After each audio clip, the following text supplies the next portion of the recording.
KaraokeBooks. Moby-Dick, or The Whale. Herman Melville. Audiobook. Chapter 75. The Right Whale's Head, Contrasted View. Crossing the deck, let us now have a good long look at the right whale's head. As in general shape the noble sperm whale's head may be compared to a Roman war chariot, especially in front, where it is so broadly rounded, so, at a broad view, the right whale's head bears a rather inelegant resemblance to a gigantic galliot-toed shoe. 200 years ago an old Dutch voyager likened its shape to that of a shoemaker's last. And in this same last or shoe, that old woman of the nursery tale, with the swarming brood, might very comfortably be lodged, she and all her progeny. But as you come nearer to this great head it begins to assume different aspects, according to your point of view. If you stand on its summit and look at these two F-shaped spout holes, you would take the whole head for an enormous bass viol, and these spiracles, the apertures in its sounding board.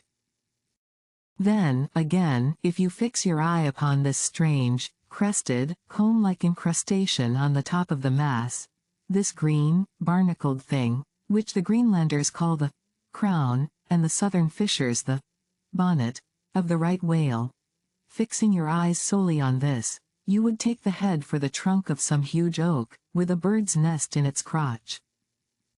At any rate, when you watch those live crabs that nestle here on this bonnet, such an idea will be almost sure to occur to you, unless, indeed, your fancy has been fixed by the technical term, crown, also bestowed upon it, in which case you will take great interest in thinking how this mighty monster is actually a diademed king of the sea, whose green crown has been put together for him in this marvelous manner.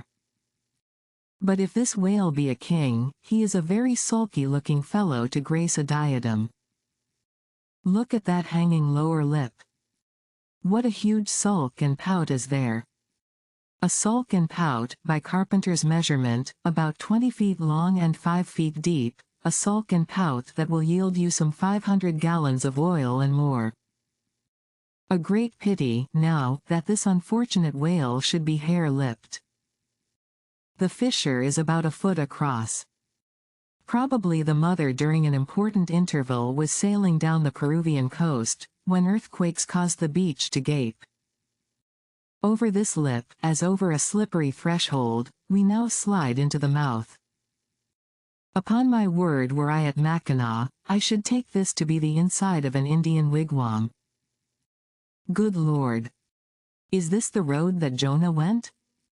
The roof is about 12 feet high, and runs to a pretty sharp angle, as if there were a regular ridge pole there, while these ribbed, arched, hairy sides present us with those wondrous, half-vertical, Schemeter-shaped slats of whalebone, say 300 on a side, which depending from the upper part of the head or crown bone, form those Venetian blinds which have elsewhere been cursorily mentioned.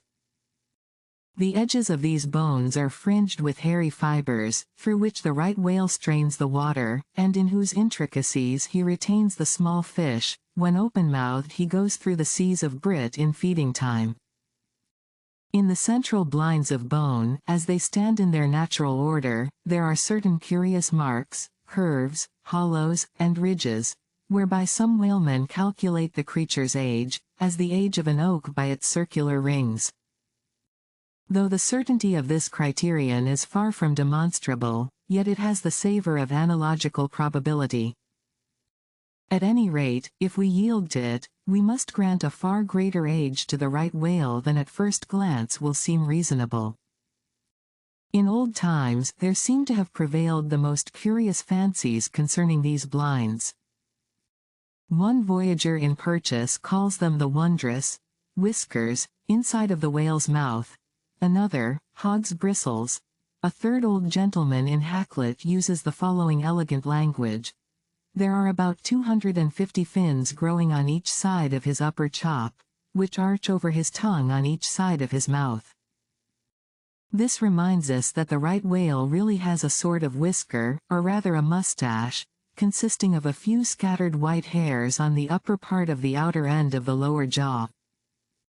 Sometimes these tufts impart a rather brigandish expression to his otherwise solemn countenance. As everyone knows, these same hog's bristles, fins, whiskers, blinds, or whatever you please, furnish to the ladies their busks and other stiffening contrivances. But in this particular, the demand has long been on the decline. It was in Queen Anne's time that the bone was in its glory, the farthingale being then all the fashion. And as those ancient dames moved about gaily, though in the jaws of the whale, as you may say, even so, in a shower, with the like thoughtlessness, do we nowadays fly under the same jaws for protection, the umbrella being a tent spread over the same bone. But now forget all about blinds and whiskers for a moment, and, standing in the right whale's mouth, look around you afresh. Seeing all these colonnades of bone so methodically ranged about, would you not think you were inside of the great Harlem organ, and gazing upon its 1,000 pipes? For a carpet to the organ we have a rug of the softest Turkey, the tongue, which is glued, as it were, to the floor of the mouth.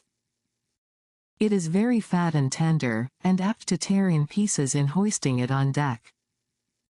This particular tongue now before us, at a passing glance I should say it was a 6-barreler, that is, it will yield you about that amount of oil. Ere this, you must have plainly seen the truth of what I started with, that the sperm whale and the right whale have almost entirely different heads. To sum up, then, in the right whales there is no great well of sperm, no ivory teeth at all, no long, slender mandible of a lower jaw, like the sperm whales. Nor in the sperm whale are there any of those blinds of bone, no huge lower lip, and scarcely anything of a tongue. Again, the right whale has 2 external spout holes, the sperm whale only 1. Look your last, now, on these venerable hooded heads, while they yet lie together, for one will soon sink, unrecorded, in the sea, the other will not be very long in following. Can you catch the expression of the sperm whales there? It is the same he died with, only some of the longer wrinkles in the forehead seem now faded away. I think his broad brow to be full of a prairie-like placidity, born of a speculative indifference as to death. But mark the other head's expression.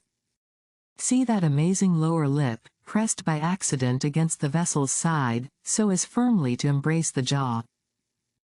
Does not this whole head seem to speak of an enormous practical resolution in facing death? This right whale I take to have been a Stoic, the sperm whale, a Platonian, who might have taken up Spinoza in his latter years. If you liked what you heard, please subscribe to the channel.